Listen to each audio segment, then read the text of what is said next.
আসসালামু আলাইকুম কলিজার বন্ধুরা, কেমন আছেন আপনারা? আজকে চিরন্তর একটি সত্য কথা নিয়ে আজকের এই ভিডিওটা দেখলে আর্জেন্টিনার কিছু পাগলা ভক্ত হয়তো কমেন্টে গালাগালু করতে পারে, তাদের গায়েও লাগতে পারে। যে আর্জেন্টিনার যে পাগলা ভক্ত আছে তারা এই ভিডিওটা কিন্তু দেখবেন না। এই ভিডিওটা তারাই দেখবেন মিশর এবং ব্রাজিলের সাপোর্টাররা দেখবেন। খবরদার আর্জেন্টিনার কোনো পাগলা ভক্ত দেখবেন না, ঠিক আছে? আপনাদেরকে একটি সত্য কথা বলতেছি।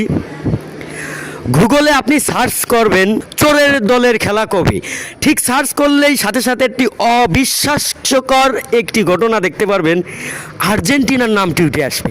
হ্যাঁ, সত্যি বলতেছি, আর্জেন্টিনার নাম উঠে আসবে। যে কোনো জিনিমি হোক, গুগল হোক, ক্রোম হোক, যে কোনো জায়গায় আপনি সার্চ করলে আর্জেন্টিনার নাম উঠে আসবে। এখন কমেন্ট বক্সে অনেক আর্জেন্টিনার সাপোর্টাররা আমাকে গালাগালি করবে। আরে ভাই, গালাগালি করার দরকার নেই, তুমি যে এখনই সার্চ দাও না। যদি আমার কথা বিশ্বাস না হয় আমাকে জুতা দিয়ে মারবে। এখনই তুমি সার্চ করো যে চোরের দলের খেলা কবে, লেখে দেখবে যে সাথে সাথেই আর্জেন্টিনার খেলার সময় এবং তারিখ চলে আসবে। কারণ নেট দুনিয়াও ভাইরাল হয়ে গেছে যে আর্জেন্টিনা একটা চোর। আবারও বলছি, সারা বিশ্বের নেট দুনিয়ায় ভাইরাল হয়ে গেছে যে আর্জেন্টিনা একটা চোর। ফিফাকে কিনে নিয়ে মিশরকে হারিয়েছে, ঠিক তেমনই আবার ইংল্যান্ডকে হারানোর পরিকল্পনা চলছে।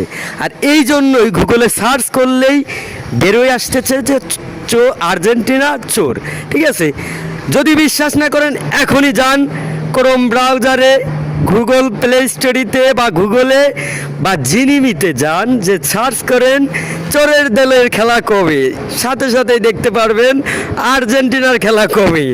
ভিডিওটি ভালো লাগলে অবশ্যই শেয়ার করবেন। আর এই যে আর্জেন্টিনার পাগলা ফ্যানরা, আমরা খেলা বুঝি না, মিশরকে নিয়ে ভিডিও বানালেই অনেকে আমাকে গালি করছে আবেগে গাঁজাখোর। তাহলে এখন গুগলও কি গাঁজাখোর হয়ে গেছে? গুগল কবে থেকে গাঁজা খাই এটা আমি আগে জানতাম না। যাই হোক, সারা বিশ্বে জেনে গেছে যে আপনারা চোরের দলে সাপোর্ট করেন। এমনকি আজকে একটি ফেসবুক স্টোরিতে দেখছি বা ফেসবুকে একটি পোস্টে দেখছি, একজন বলতেছে যে আর্জেন্টিনাকে চোর বলবেন না, আর্জেন্টিনাকে শুধু বলবেন যে আর্জেন্টিনা সাপোর্টার, তাহলেই তারা বুঝতে পারবে যে আমরা চোর। এমনিতেই গায়ে লেগে যাবে। ঠিক আছে, ভিডিওটি ভালো লাগে শেয়ার করবেন। ধন্যবাদ। আবার দেখা হবে নতুন কোনো তথ্য নিয়ে। ততক্ষণ গুগলে যে সার্চ করে দেখে আসুন। ধন্যবাদ। আসসালামু আলাইকুম।